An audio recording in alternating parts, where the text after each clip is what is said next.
Halo teman-teman, nama saya Alvin dari Kapitra Kusuma, bisa panggil Alvin, dari program studi DKV Universitas Maju Malang.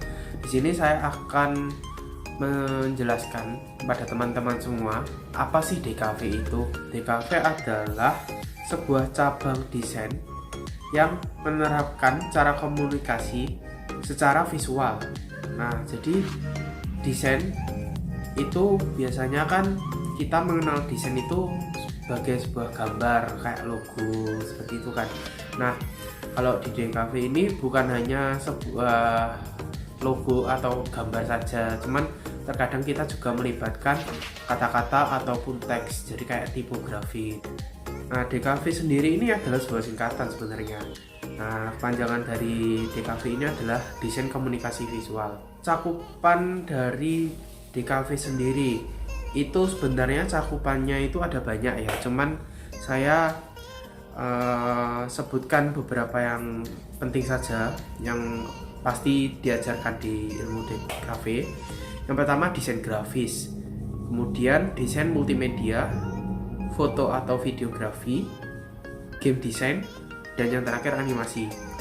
Kemudian teman-teman semua ini pasti juga masih kayak mikir desain ini sama kayak seni. Nah, sebenarnya desain sama seni itu berbeda, teman-teman. Kalau seni sendiri dari pengertiannya sendiri itu seni adalah sebuah cara untuk yang bertujuan untuk menuangkan ekspresi dari seniman itu tersendiri.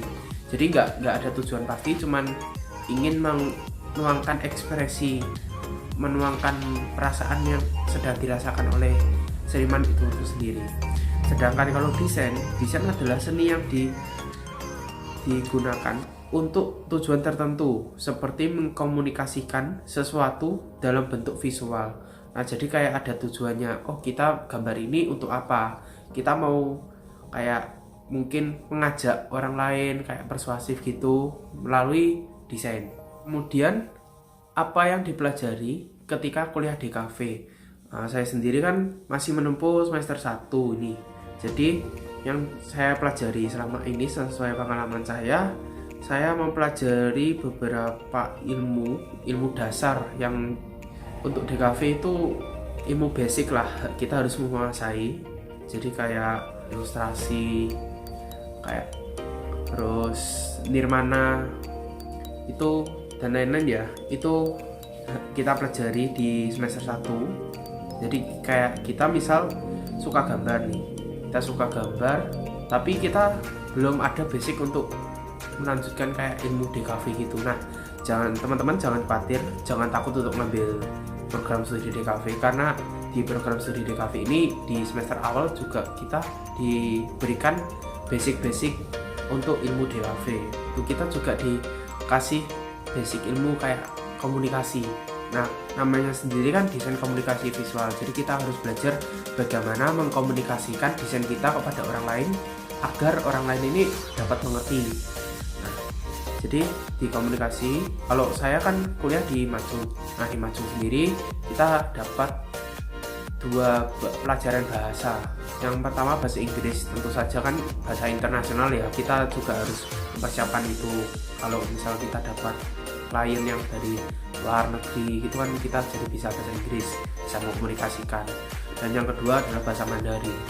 Nah, kalau Mandarin ini nggak di setiap universitas ada, cuman di universitas saya ini ada. Jadi semester 1 dan semester 2 ini bahasa Mandarin atau bahasa Tionghoa ini harus dipelajari. Nah, kemudian tahapan membuat karya DKV. Tahapan untuk membuat karya DKV ini, yang pertama ini kita harus menentukan kayak memiliki basic DKV dulu, kayak gambar, terus cara mengkomunikasinya kan gimana, terus ya basic lah kayak pewarnaan, itu juga termasuk basic. Jadi kita harus bisa menguasai itu dulu. Dan yang kemudian membuat plan atau rencana konsep apa yang akan kita gunakan untuk membuat karya itu. Nah, jadi kayak kita ini sudah memikirkan konsepnya terlebih dahulu sebelum membuatnya. Jadi ketika kita membuatnya itu kita nggak terlalu bingung, ini habis ini mau bikin kayak gimana, mau mau yang ini atau yang itu, kita udah nggak terlalu mikirin itu karena sebelumnya kita sudah konsep dulu. Nah, yang ketiga, menerima atau meminta pendapat orang lain terhadap orang lain yang orang tersebut bersangkutan. Nah, di sini kita juga harus bisa belajar menerima pendapat orang lain. Kayak kita ini dalam membuat desain, kita minta pendapat pada orang lain. Oh, ini gimana desainku, kurang apa? Terus mungkin ada saran apa? Nah, itu kita juga harus bisa menerima, dan mungkin emang itu kekurangan kita dan kita jadi bisa kayak memperbaiki desain kita jadi lebih mendekati ke kata sempurna. Nah, yang terakhir adalah mengerjakan semua proses hingga akhir. Nah, kemudian kelebihan dan kekurangan kuliah DKV. Kelebihan dari kuliah DKV ini termasuk mata kuliah yang bebas daripada mata kuliah yang lain. Jadi kayak tugasnya ini nggak terlalu berat, terus kuliahnya ini santai gitu loh. Terus kemudian teknik yang diajarkan dosen-dosen tentang DKV ini, kita itu bisa mengkombinasikan sama teknik yang kita bisa. Jadi nggak harus kita benar-benar mengikuti apa yang dosen bilang, apa yang dosen ajarkan.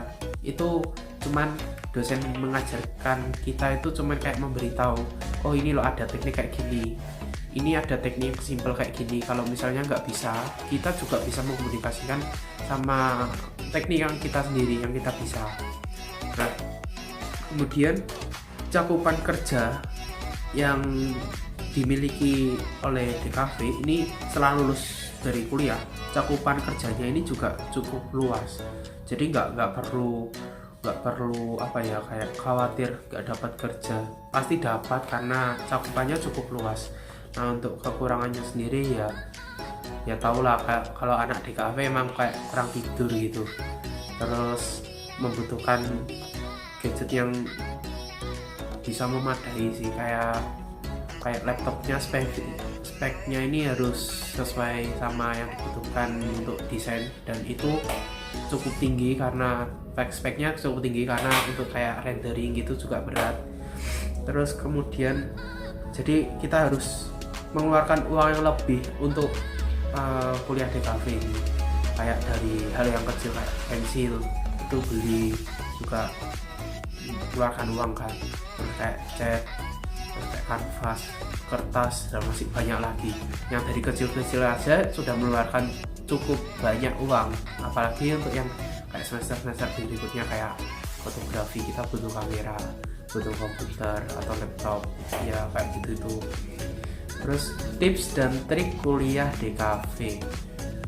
Aku kan masih semester 1, jadi kayak masih belum bisa memberikan tips dan trikku sendiri. Jadi kayak aku juga masih belajar. Kalau dari kakak-kakak tingkat, saya kan pernah bertanya pada kakak tingkat ya dulu. Jadi kayak tips dan triknya itu kalau bisa ini kita nggak mengerjakan tugas-tugas ini kayak mepet deadline gitu loh.